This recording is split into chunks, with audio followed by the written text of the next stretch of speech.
Hello everyone and welcome to my little corner of the internet. My name's Michael and I'm bitten by radioactive book. Today I'm here to bring you another large book haul.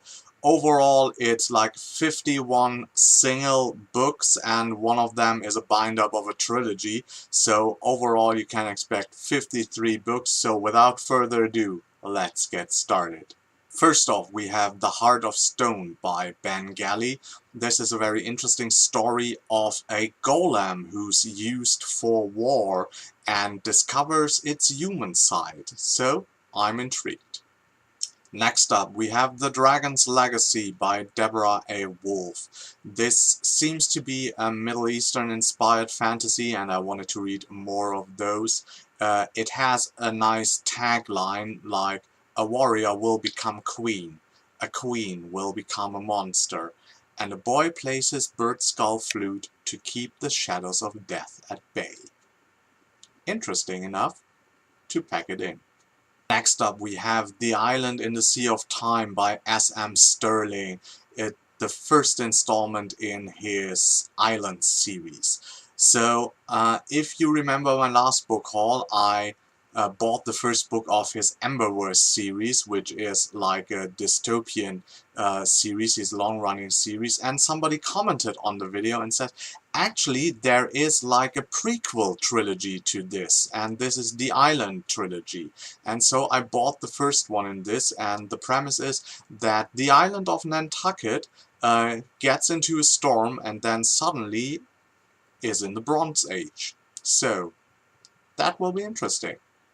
Next up we have Between Two Thorns, the first installment in Emma Newman's The Split World series. This is a straight up recommendation by Kitty G, and there is like our world, and then there's the Fey world, and then there's a netherworld in between that is a little bit like the 19th century Victorian.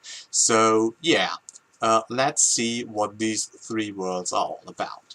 Next up we have Behind the Throne by K.B. Wagers, the first installment in her Indranan War series. This is a space opera of a girl who's a princess, but she likes to go out on adventures, but then she's drawn back into politics, and Cassia Lynn described this as Game of Thrones in space. I bought it, of course, straight up recommendation. Next up we have City of Towers by Keith Baker, the first installment in the Dreaming Dark series, and this is set in the Dungeons & Dragons campaign world of Eberron, and it is supposed the first novel set in this campaign setting. And I don't know nothing about this campaign setting, but I saw this book. If you remember this channel, great channel, so sorry to see it go. The Marvelous Reading Room, Sunny, he recommended this series and this world, and so when I came across this book, I thought, oh well, yeah, that was a recommendation there, so I bought it. Next up we have The Queen of Blood, the first installment in Sarah Beth Durst's Queens of Renthia series. So here we actually have a queen that stands between, I think, the powers of the Fae or the darkness or something like that, and her people. It seems to tie into some kind of fairy lore into like more wooden elvish society, I don't know. So I saw this on Samantha's channel from Sam's Nonsense, and I bought it. Next up we have Robin Hobb's Soldier's Son Trilogy. This consists of Shaman's Crossing, Forest Mage, and Renegade's Magic. And yeah, I don't need to tell you more about Robin Hobb. She's like a great writer. This is actually a series that's not part of her Elderling Realms, and it's about a second son who's destined to become a soldier, and his personal journey. And I think the whole bind-up of the whole trilogy was less than €5, so of course I bought it. on my binge to read more Warhammer novels, we have Skaven Slayer, the second installment in William King's Gotrek and Felix books. So this is straight up sword and sorcery, a dwarven slayer and a human vagabond fighting evil here and there. Yeah, this is action-packed. The first book was more of an anthology of short stories, and I think this one is like the first real novel in the series, so I'm intrigued. Next up, we have Children of Fire by Drew Karpyshyn. He is a writer known for mostly, I think, his Star Wars novels, and he writes his, I think, first own fantasy series. This is the first installment, and it's about a world that has itself protected by something called the Legacy, which is like an invisible barrier, and like the, I don't know, demons, darkness lies behind it. And actually Dameron, he is like trapped behind that legacy wall and wants to get through, manipulates like 4 children in this fantasy world and gives them some talismans of power to wield, so they can free him, apparently. So I think we're following their stories, and the cover is just gorgeous, so of course I bought it. Next up, we have Darian by C.F. Igulden, the first in his Empire of Salt series. This is actually Con Igulden, a writer of historic, not fantasy, historic novels.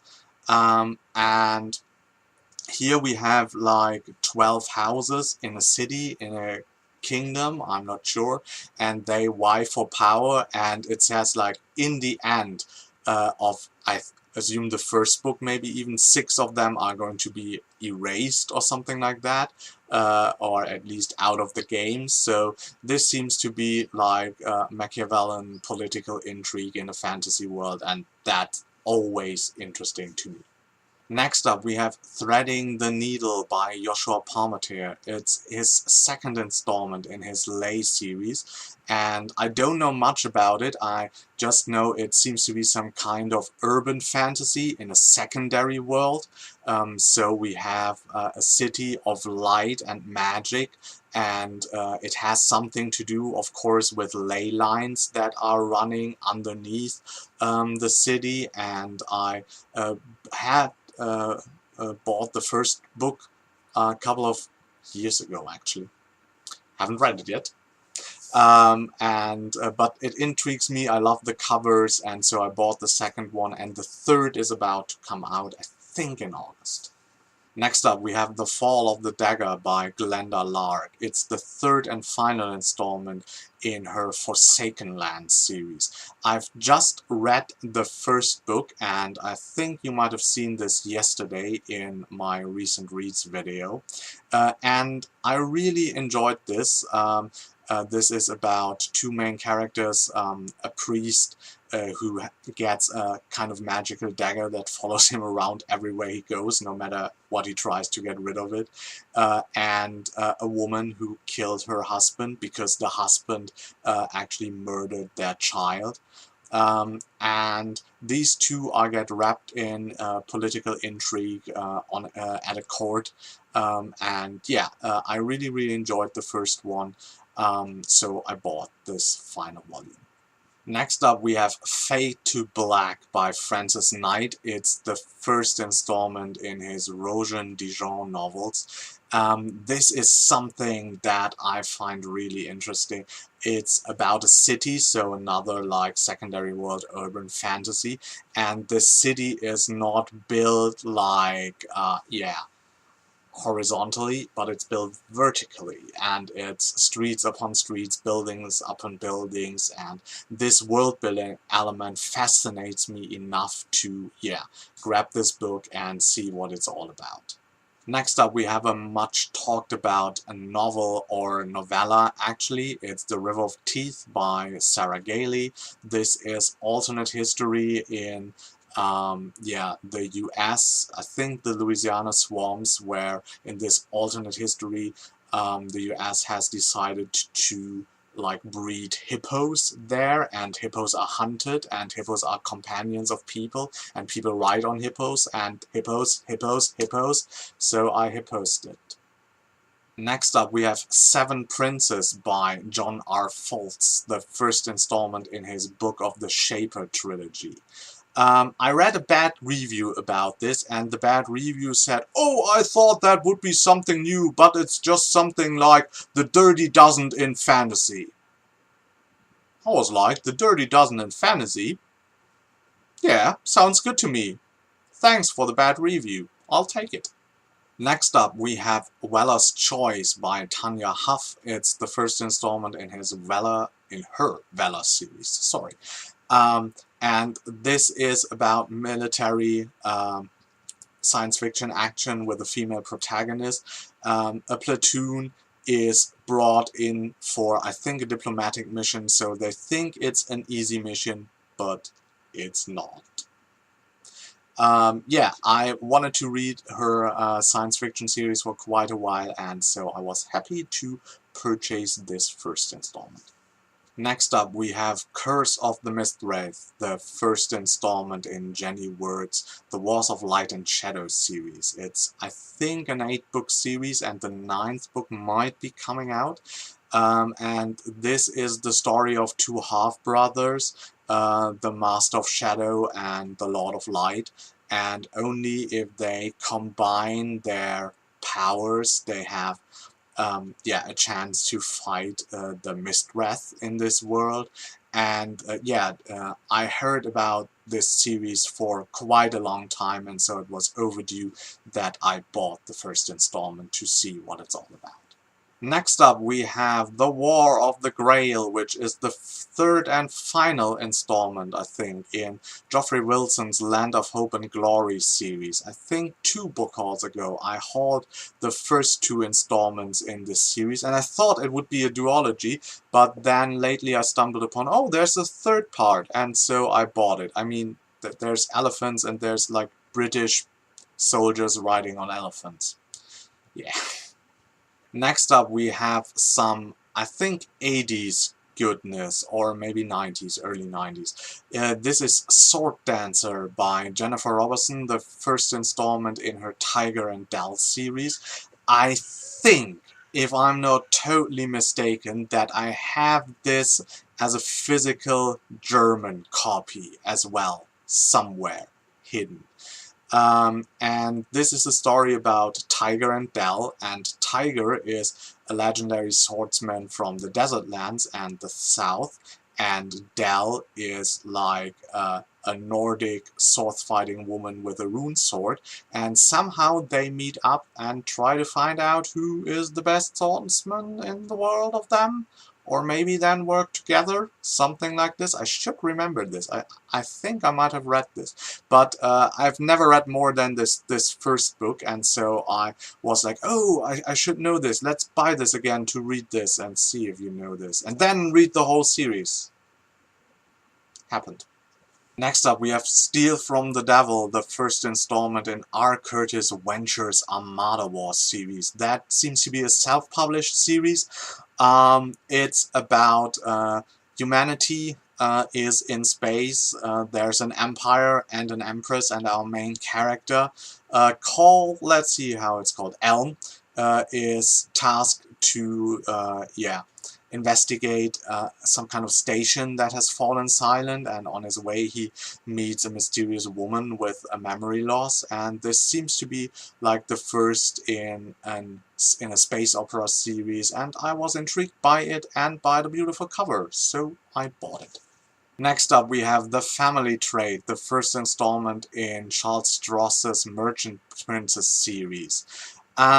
Here we have a classical portal fantasy where a young woman called Miriam from San Francisco, I think, is like, thrown into a fantasy world where we have 6 competing ruling merchant houses. And it's her story, so I was intrigued by that. I wanted to read some Charles Stross. You will see him later in this haul again. So yeah, that's his fantasy series. Next up, I have a series that is almost not known at all, but in certain lists of top 20, top 50, top 25 fantasy series, this shows up quite often, and it's Heroes Die, the first installment in Matthew Woodring Stover's Acts of Cain series, which has an interesting premise because the main character fights in a fantasy world, and I think they are there, and it's really bloody, but on the other hand, that is actually marketed as a TV show in like our world. So there seems to be like dimension travel, portal fantasy. I'm not sure how that works, but it sounds intriguing. Next up, we have a classical fantasy by Juliet E. McKenna. It's The Thief's Gamble, the first book in her Tales of Anoren series. So this seems to be a straight-up thief story.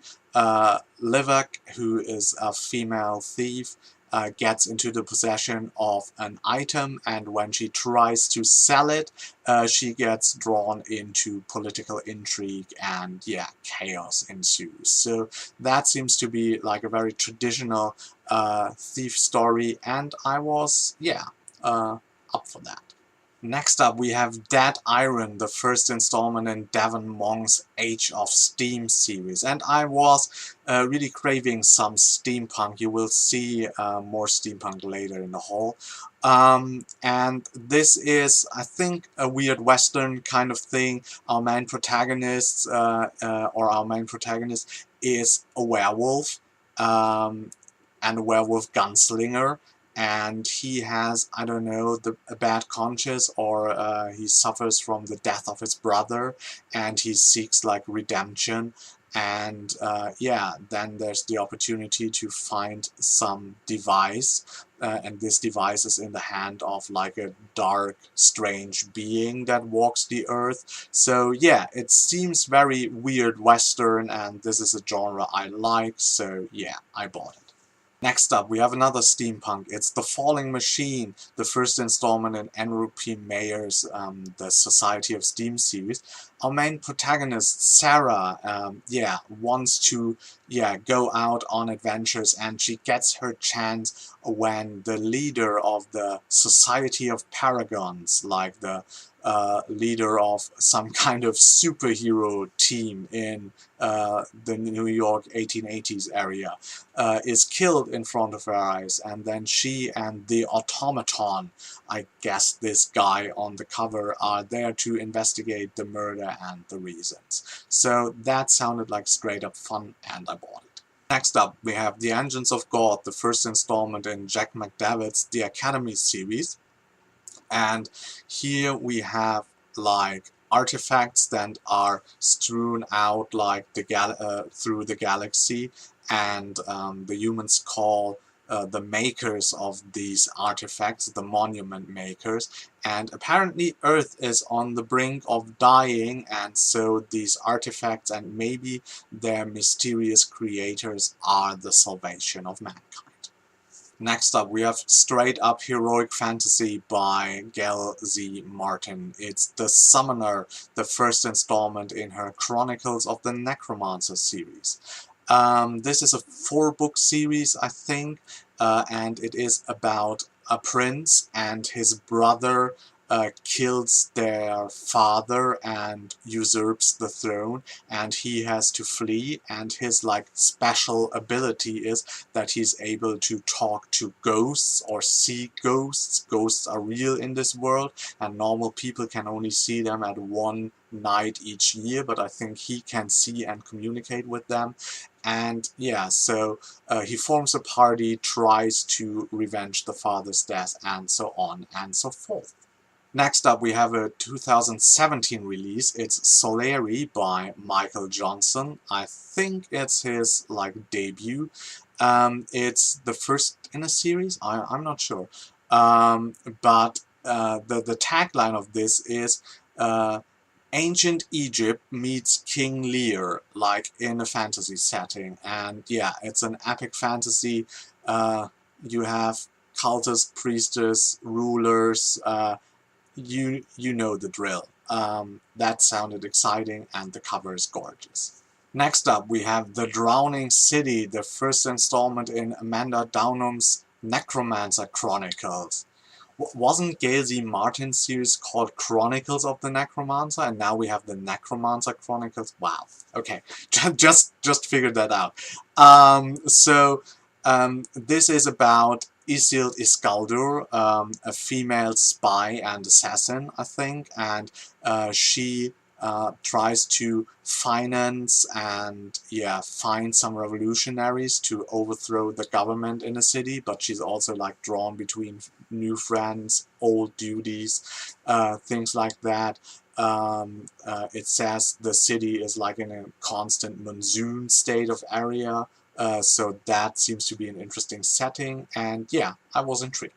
Next up, we have something from the Nightside, the first installment in Simon Green's Nightside series. The Nightside is kind of a hellish underworld of London, and we have Detective John Taylor, who gets into this, Nightside to rescue a young girl, and that seems to be straight up urban fantasy. A little bit for fans of the Dresden Files, and I heard a lot of good things about Simon Green, and I've never read something by him, so I want to try this out. Next up, we have The Doomsday Wall, another steampunk, the first installment in Stephen Harper's Clockwork Empire series, and one of the taglines that I really liked is where do we have it? There's Alice, she's 21, and her chances are slim in this world, but a devastating plague sends Alice off in a direction beyond the pale, towards a clandestine organization, mad inventors, life-altering secrets, and into the arms of an intrepid, fiddle-playing airship pilot.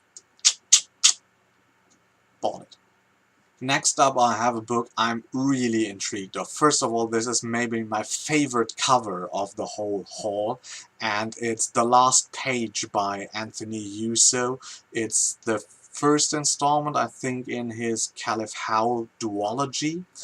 Caliph Howl is the ruler of the city that the series is set upon, and he has to deal with an outbreak of civil war monsters in the sewers, and it says this is more of a new weird tale as well, so for fans of China Medieval's Perdido Street Station, and yeah, that in combination with this gorgeous cover brought me to buy this book.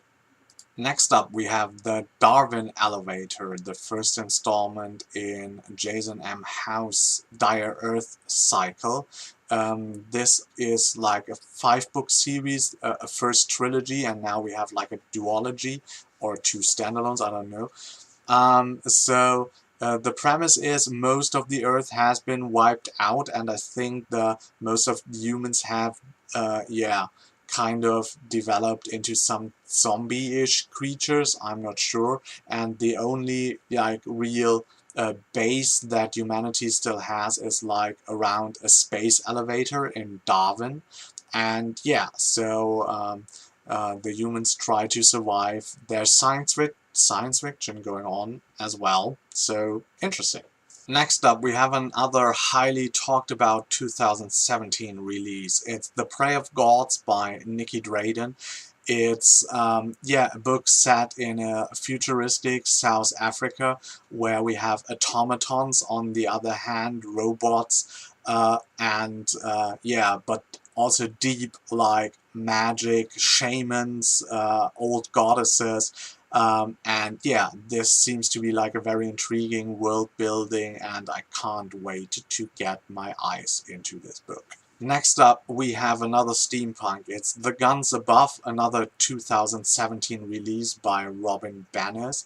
The first installment in the Signal Airship series.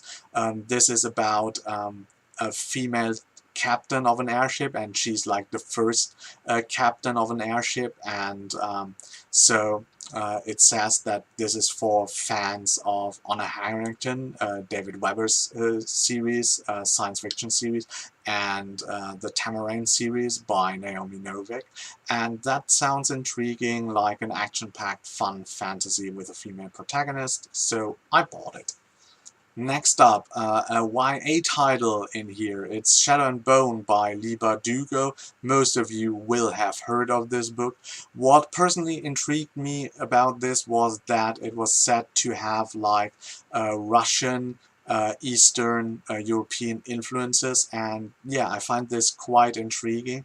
I think I'm going to buddy read this in the mid to near future with Pingwing TV. Ping, she's like a German streamer for World of Warcraft and Heroes of the Storm, but in German she actually also has like a booktube channel called Pingwing TV. And yeah, we were looking for something to read together, and yeah, Shadow and Bone seemed to be like a good thing to start with. And now, inspired by her, we actually get into a little German part, so I'm trying to keep this like fast, because most of you might not be able to read German, so that might be less interesting. First off, we have Saint Falls. This is, I don't know if this is an anthology short story kind of thing, or if it's like a tied-together novel, but it's by David Michael Rohlmann. And here we have a world that reminds me on Fables, the comic series. So we have like creatures from fairy tales, and they are running the underworld. And that seems to be quite exciting. Like the Big Bad Wolf is kind of a mafia boss. He organizes the drug dealing in fairy dust that they get from like other fairy tale creatures, and yeah, so that sounded quite intriguing and I bought it. Another book I bought actually for free on Prime Day was Zeitenzauber by Eva Völler. This is the first installment in her, oh, what's it called? Zeitenzauber series. Okay, that's easy. And, oh, maybe the book is called The Magic Gondola, Die Magische Gondel. So this is about a girl, and she is in Venice, then falls into one of the canals and is like drawn up by a beautiful guy in a red gondola, and then they're going to time travel. That's something you didn't expect, and this was a huge success in Germany apparently, and there's a follow-up series now where the protagonist of the series has her own school for time-traveling people, and on this school there are people from like various time periods. So I think in this like first trilogy we will see a lot of that coming, yeah, into being, and so I'm interested to see what this is all about. Okay, people, the German part is over now. Let's get back to the English books. Star Nomad by Lindsay Buroker. It's the first installment in her Fallen Empire series. This is like straight up space opera, self-published. This cost me nothing. Okay, the ebook did cost me nothing. I bought the Kindle audiobook to go with it for like €2.95, so I won't die from that. And I think it's about a spaceship, crew, captain, I don't know. I saw a review of the whole series at Joe's channel, Final Blow Joe, so check this out if you want to know more about this. But he said this would be nice, entertaining, fun, quick reads to, yeah, maybe cleanse the palate between bigger books, and so I thought Joe knows his science fiction, so I buy this for free. Next up, we have first watched the first installment in Dale Lucas's The Fifth Ward series. And I'm just going to read you one sentence, the only thing that stuck to me, but you will immediately know why I bought this. And it is Torval, his new partner, which is, I don't know, the main protagonist. Doesn't matter. Torval, his new partner, a dwarf who's handy with a maul, and you don't need to know more about him. It's a dwarf. He's handy with a maul. I bought the book. Next up, we have The Dragons of Nova, the second installment in Elise Cover's Loom Saga. This is a secondary world fantasy, but with steampunk elements. I know next to nothing about it, because I haven't read the first book yet, but it has a beautiful cover, and I like steampunk. And it was cheap. And I'm cheap. So we made a good pair. Next up, we have A Close and Common Orbit, the second installment in Becky Chambers' Wayfarer series, so the follow-up to her A Long Way to a Small Angry Planet. I've read this and I really liked this, so the first book, and the second book it's not a straight-up series. I think it's more of a continuation of one or two of the characters, and yeah, so I really enjoyed the first book, so I picked up the second. Next up, we have another self-published book. It's Sufficiently Advanced Magic by Andrew Rowe, and it's the first installment in his Arcane Ascension series, and it's about a tower with like shifting rooms and mazes, puzzles, and the adventurers trying to climb the tower and get to the top. That seems almost like a video game, and so that seemed interesting. Next up, we have actually two books that I bought. If you follow my channel, you will know that I'm reading Winterbirth at the moment by Brian Ruckley, the first installment in his Godless World series. And I'm like 40% through it, and I really enjoy it, and so I bought the two sequels to complete the trilogy, and the second installment is Blood Hair, and the third installment is The Fall of Thanes. Next up, we have The Atrocity Archives, the first installment in Charles Stross's Laundry Files series.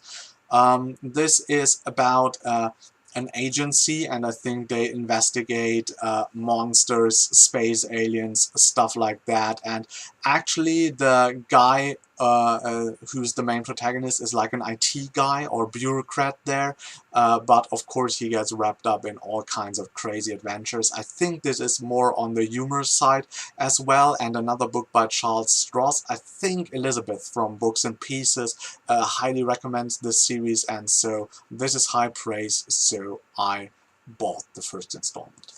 Next up, we have The Broken Crown by Michelle West, the first installment in her Sun Sword series, and this seems to be like a doorstopper. You can't see it, but it's like over 700, almost 800 pages, and it's only the first installment of a larger series, not only a trilogy. And this is highly political intrigue in maybe a Middle Eastern, maybe an Asian kind of setting. And that sounded really interesting to me. Next up, we have one of my most anticipated releases of the year. It's The Queen of Swords by R.S. Belcher. It's the third installment in his Golgotha series, and if you have followed my channel for quite a while, you will know that the Six-Gun Tarot and the Shotgun Arcana, the first two installments of this series, have been rated 5 stars by me, and this is a weird western at its best with great characters. And the Queen of Swords, I think, follows one of those characters from the original Golgotha books, and yeah, this is such an amazing series, and yeah, I'm really looking forward to see how this continues. And speaking of R.S. Belcher, because I trust him so much with writing Weird Western, I also picked up Nightwise, the first installment in his, I think now it's going to be a series. It was a standalone, but there's a second one coming out. And yeah, it seems to have like the same vibe as the Golgotha books, who are like full of like deep like cults, horrific creatures, stuff like that, very weird. And so I read you a little bit about the main protagonist. In the shadowy corners of the world, frequented by angels and demons and everything in between, Latham Ballard is a legend. It's said he raised the dead at the age of 10, stole the Philosopher's Stone in Vegas back in 1999, and survived the blood-sucking kiss of the Mosquito Queen. Wise in hidden ways of the night, he's also a cynical bastard who stopped thinking of himself as the good guy a long time ago. And I know R.S. Belcher's characters, and that seems to be such a great idea for a character and the world, and yeah, I can't wait to get my hands on this. Next up, we have Rules of a Sangun by David B. Coe, the first installment in his Winds of Forland series. This is about a race of people called the Kirsi, and they have been almost like eliminated from the world after a huge war, and now they have come back into the trust of the people of the world, some working as advisors for kings and stuff like that. They were holders of elemental magic, and their mages were called like weavers, and now there's actually another weaver steering in the world, and yeah, that's the story or the background of this world, and I'm really intrigued to get to that. I was actually not able to purchase this as a Kindle ebook, but it is available as an audiobook still, so I got this one. And last but not least, we have 4 books that I got as arcs from NetGalley. So first off, we have Son of the Night by Mark Alder. This is the second installment in his Banners of Blood series, following Son of the Morning. I have yet to read Son of the Morning, but this is very intriguing, and you will see at least me reading Son of the Morning and then Son of the Night quite soon on this channel, because this is an alternate history kind of thing where the French are, I think, in league with angels and archangels, and they're fielding them against the British, and the British are thinking about getting into, yeah, an alliance with the devils. And so yeah, that seems to be like a very interesting idea for an alternate history, and so I'm really intrigued to read this. Next up, we have Skye Farah by Joseph Brassey. This is a book that intrigues me. It is about the sorcerer's apprentice Amy, and Amy gets like, yeah, thrown into the search or the race to win an ancient relic. And this was like a straight up cover love for me. And interestingly, it seems to be a fantasy, but it says that it's like Star Wars inspired, so that's going to be intriguing. Yeah, so let's find out what this is all about. Next up, I got The Forgotten Beasts of Eld, which is a new Kindle release in September. But actually, the book was released, I think, in 1975, so it's older than I am, by a little bit. And it's by Patricia McKillip, and this is about Sybil, and Sybil lives like in, I don't know, like a mansion with all sorts of magical animals, and she's like, yeah, kind of away from the world, but then a young man shows up with an infant on her doorstep, and yeah, from there on out she opens up to being more in the world, and that sounded very interesting and magical. And last but not least, we have Blackwing by Ed MacDonald, the first installment in his Raven's Mark series. I think this is about a soldier who goes out into like a kind of wasteland, which might be the Raven's Mark, I'm not sure, to achieve something. I've seen a lot of people talk about this book. There is like review copies of this flying around. I think most of the fantasy and science fiction booktubers got one of those. Yeah, and I'm just intrigued enough to pick this up. It's a July 27th release, so I think together with Son of the Morning, this is going to be one of my more straight upcoming reads. So these were all the books I got today. Please tell me in the comment which is the book that you are most excited for, which is the book that you want me to read and review ASAP. And of course, as always, if you like this video, please hit the like button. If you want to see more of me, subscribe to my channel. And until next time, I hope you get bitten by a really good book too. Bye.